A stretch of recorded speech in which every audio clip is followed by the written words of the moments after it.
Sério, nunca vi tanta empresa abrir capital na Bolsa de Valores como aconteceu em 2020. Isso é muito bom para a economia, tá? Isso gira a economia de uma forma muito positiva, além de ser uma baita evolução na renda variável. Estou muito feliz com isso, né? Agora tem um porém, eu não consigo cobrir todos os IPOs que estão acontecendo na Bolsa de Valores. Eu cubro um ou outro, tal, mas o fluxo está gigantesco, não estou dando conta. Então, o que eu pensei para não deixar vocês na mão? Eu vou ensinar todos os pontos importantes que você deveria analisar para tomar sua decisão se você vai ou não entrar em determinado IPO. Então fala sócio, tudo bem? Meu nome é Rodrigo Vicário, eu sou músico profissional aqui na Irlanda e investidor na Bolsa de Valores. Se é a sua primeira vez aqui no canal, seja muito bem-vindo, eu te convido a conhecer melhor o canal, ver o conteúdo que eu entrego aqui, muito relacionado à renda variável, né, a filosofia de investimentos buy and hold. Então se você tem interesse nesse tipo de conteúdo, se inscreve aqui no canal, toca o sininho, porque daí você certifica que 3 vezes, pelo menos por semana, você vai receber uma notificação nova lá de conteúdo novo que eu tô trazendo aqui para vocês, tá? Então vamos lá, sem enrolação, né? Quais são os principais pontos que a gente tem que enxergar num IPO? Primeiramente, né, o que é o IPO, para quem não sabe, significa Initial Public Offer.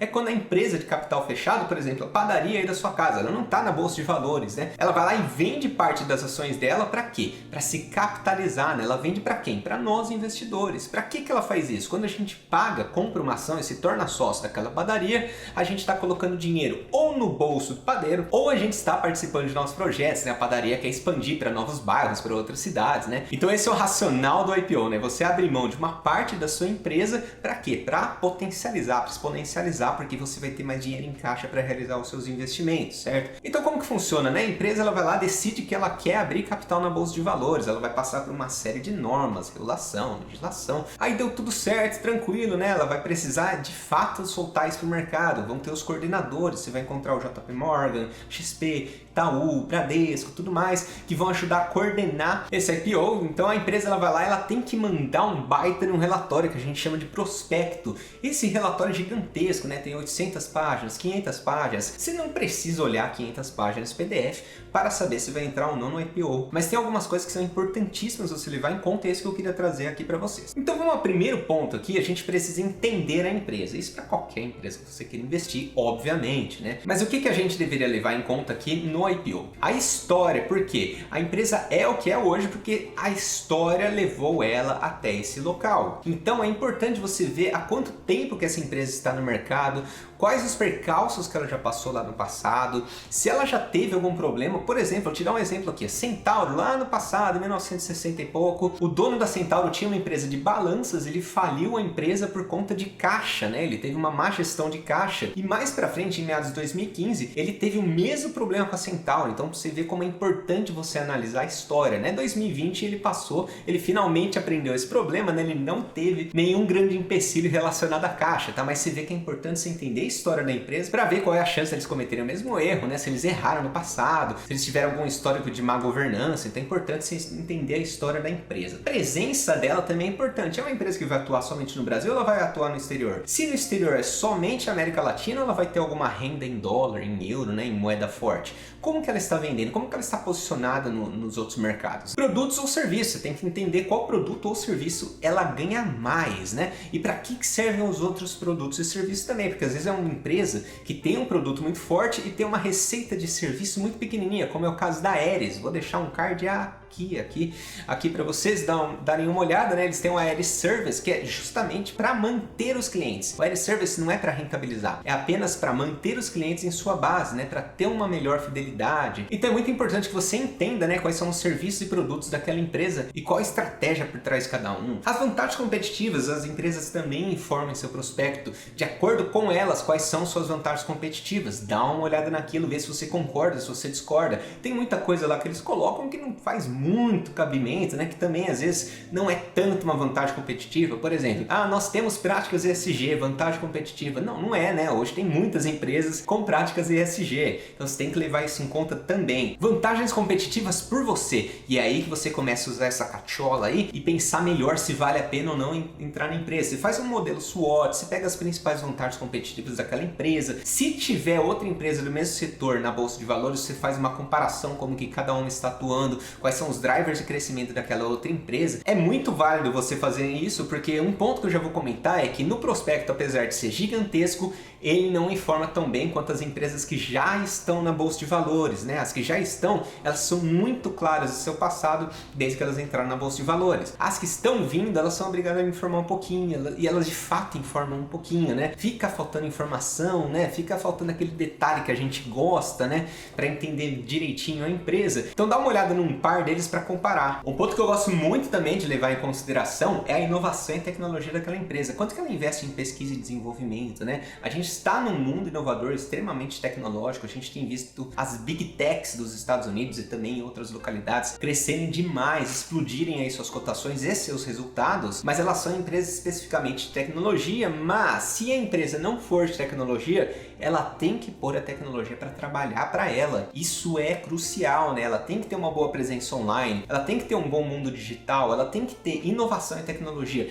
dentro da empresa para produzir os seus produtos, ela tem que ter um controle de logística com softwares que melhorem as suas estatísticas, por exemplo, para ter um controle de custo. Uma empresa que presta serviço, você espera o que dela? Que ela tenha um bom controle de custo, que ela não fique mandando técnico para fazer um determinado conserto que não existe às vezes, né? Ou manda atrasado. Então busque empresas que usem a tecnologia a seu favor. E agora um pouquinho de números em si, né? Os números, eles são bem legais, são bem importantes, mas são dados bem limitados quando a empresa está abrindo seu capital na bolsa, tá? Conforme a gente já conversou, ela não emite tanto número, tanto histórico de resultados, né? Nem sempre ela tem, e outra, ela não é obrigada a emitir tanto histórico assim. Às vezes manda lá 5 anos, 6 anos de histórico, mas a gente gosta de ver, por exemplo, uma empresa que passou da crise de 2008, né? Da crise de 2002, porque você vê como que eles se comportaram em crises, né? Isso é bem interessante. Mas ainda assim, a gente tem alguma coisa lá para analisar, então é importante a gente entender a evolução do seu crescimento, né? Ela vem crescendo de fato, ou ela tá num momento muito complicado lá, tá precisando de um capital às vezes para pagar uma dívida, né?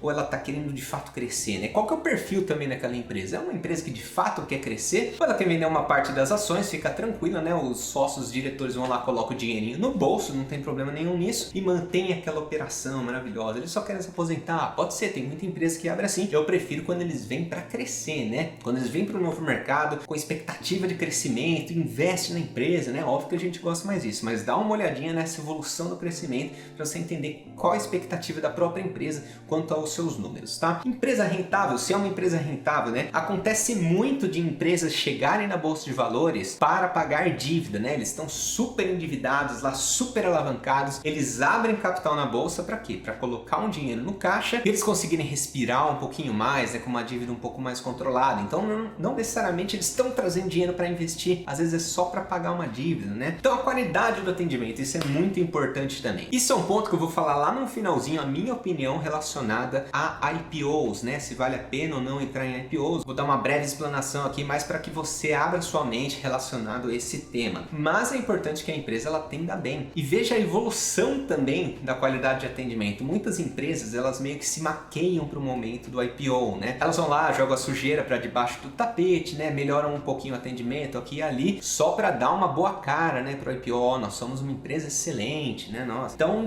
dá uma olhada assim, né? É importante que ela sempre atenda, que ela tenha no cerne de um bom atendimento para o cliente. Diversificação dos produtos e dependência das receitas. Você também tem que entender qual que é o portfólio dos produtos dela. Ela depende somente de um produto, somente de um serviço? Ela tem algum ponto de fragilidade lá que, se afetado, quebra a empresa, né? Então é importante que você saiba se ela tem um portfólio um pouquinho mais elevado. Diversificação dos clientes e dependência das receitas também. Então, quantos clientes ela tem? A empresa ela é obrigada a informar se ela tem algum cliente correspondente a mais de 10% de sua receita. Então, ela tem que informar isso para você. Dá uma olhadinha lá, né, se ela tem essa dependência com algum cliente. Isso é importante, tá? Para você saber qual que é o risco que você está incorrendo naquela empresa. Drivers de crescimento, tá? Isso é muito legal. Crescimento histórico do setor em si. Como que eu caço isso, né? Caça no Google, né? Ou caça em algum par dela, por exemplo. Eu fiz uma análise da Redditor e eu não tinha esses dados, mas eu puxei o quê? Da Hapvida. A Hapvida já estava informando há muito tempo os drivers de crescimento do setor de saúde. Então, quando eu fui olhar a Redditor, por sinal, vou deixar o card aqui em cima para vocês também, eu peguei muito dado da Hapvida. Depende da economia para crescer. Tem empresa que depende da economia do Brasil em si para crescer e tem empresa que depende apenas do setor, né? O setor ele está em expansão independente do Brasil. Mas commodities, por exemplo, muitas vezes são empresas aí que dependem do crescimento do Brasil como um todo, tá? O crescimento dela é orgânico ou inorgânico, né? O que ela está esperando para crescer? Ela está capitalizando para investir em si própria ou para fazer aquisições, né? Aquisições, elas geram um certo risco, mas elas são benéficas, né? A parte boa é que você abraça uma receita assim logo de cara, né? Sem muita dor de cabeça. A parte ruim é que você paga um pouco mais caro por isso, e quando não paga mais caro é porque está vindo bem problemático, né? Imagina que eu compro lá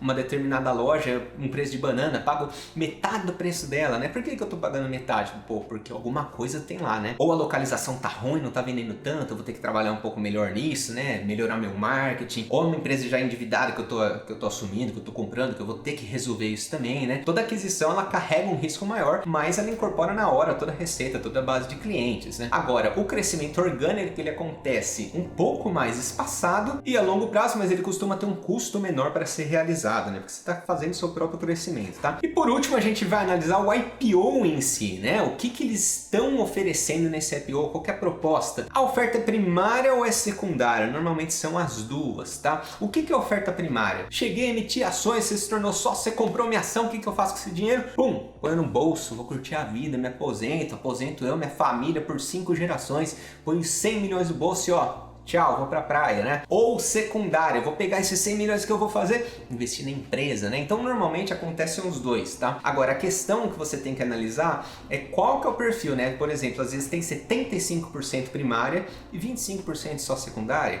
Então qual que é a sua expectativa com aquela empresa, já que ele não vai investir tanto, né? Agora às vezes é 25% primário, que não tem nenhum problema, eu quero aposentar eu, minha família, né? Todo mundo por 3 gerações, não tem problema. E 75% eu vou lá, pego e invisto na empresa, né? E cresço ela. Esse é o meu objetivo, né? Então você, como investidor, você tem que ter claro qual que é a sua expectativa dentro daquela empresa. Por isso você tem que analisar qual porcentagem é primária, qual porcentagem é secundária. Lembrando, primária meu bolso, secundária empresa. Os sócios se manterão na organização, isso é importantíssimo também. Se eu estou investindo numa empresa que é delicada, né? Envolve muito conhecimento, muita tecnologia, muito know-how, o que eu espero? Que aquela administração, aqueles sócios que eu comprei, eles se mantenham. Por quê? Porque eles sabem tocar o negócio, eles já sabem como fazer aquilo e eles vão continuar à frente da empresa para crescê-la, né? Agora, se os sócios estão vendendo 100% da participação deles, qual que é o risco, né? Assumir um fundo, assumir outra administração, assumirem outros sócios aí que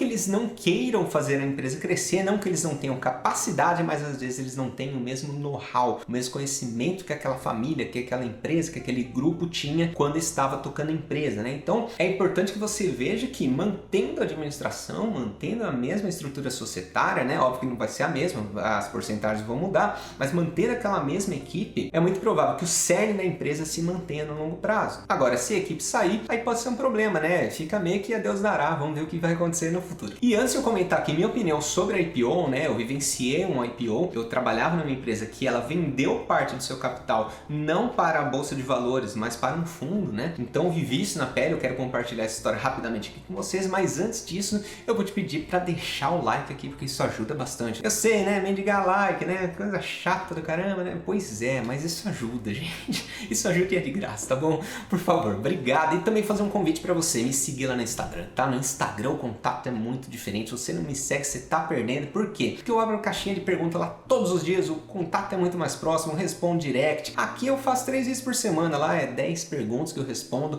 ou mais por dia, tá? Então, muito melhor o contato por lá, tá? Fica o convite aqui. Minha opinião, o que eu passei, né, de IPO? Eu trabalhar numa empresa, obviamente eu não vou citar nomes aqui, mas ela tinha o objetivo de vender uma parte para se capitalizar e investir em nossos projetos, maravilha.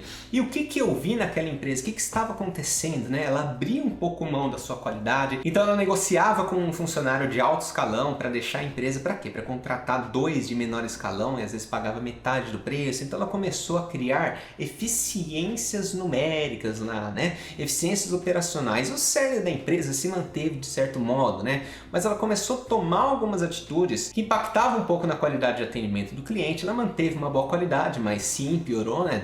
De quando eu comecei a minha jornada nessa empresa. Então qual que é o grande problema do IPO, né? Que você está vendo uma empresa como ela está. está e não como ela é. Ela está assim há 2 anos, há 3 anos, né? Mas como que ela de fato é, né? Qual que é a raiz dela? Quando você olha somente os números, e é basicamente essa informação que você tem no prospecto, né? Apesar de ser, além de ser bem limitado, né? É somente essa informação que você tem, e números não dizem respeito à empresa, né? Ao corpo de funcionários, lá, ao humor do mercado. Então entrar no IPO é sempre essa incógnita se você está comprando uma empresa que é assim ou se está assim. Então fica aí meus pontos de vista, eu espero que tenha agregado muito obrigado aí pelo seu tempo e atenção disposta. Até o próximo vídeo.